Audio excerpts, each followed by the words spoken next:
So this vote today was 51-44. You call it the compromise bill. It is not the perfect bill, as you say.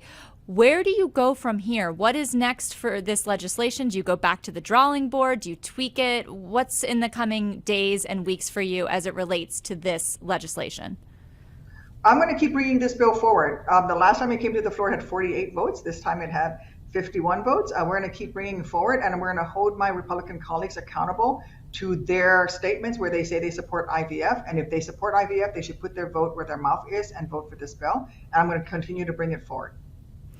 You mentioned the slight increase from 48 to 51. Does that give you hope? Do you think when you bring it forward again, will you get to 55? Do you think you can get 60 the next time? What does that slight increase signal? Well, it's only the same two Republicans have voted for it. So I hope that as my colleagues continue to get out there and talk about how they support IVF, that their constituents call them out on it. And so that the next time I bring it to the floor for a vote, and maybe more Republicans will finally vote for it because they'll finally listen and answer to their constituents. But we'll see. And if not, after the elect, I hope voters, when they go to the polls in November and they cast their vote, that they remember who's trying to stop them from starting those families that they want. You mentioned constituents and the November election. What are you hearing from your constituents, and how motivating is the issue of IVF as they consider going to the polls? I think it is very motivating because I think fundamentally Americans do not want politicians in their doctor's offices. And especially when it comes to issues of starting your family. This is something that I hear from people all over the country. And it's really interesting because the more I speak about my own personal journey, the more I'm connecting with people. Sorry for the beeps. That's the votes that are going on here in the Senate. But I think I think IVF is where breast cancer was in the 70s.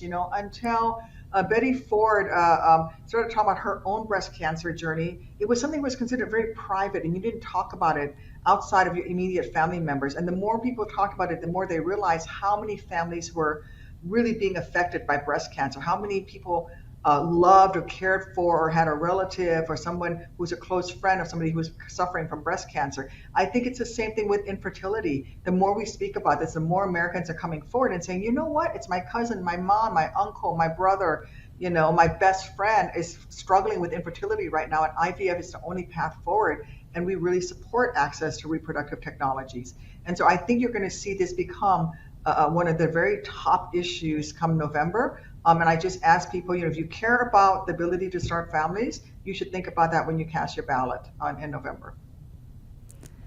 Senator Tammy Duckworth, we've covered a lot of ground. Is there anything else we need to know about your legislative priorities and the Right to IVF Act, which, again, the Senate voted on today?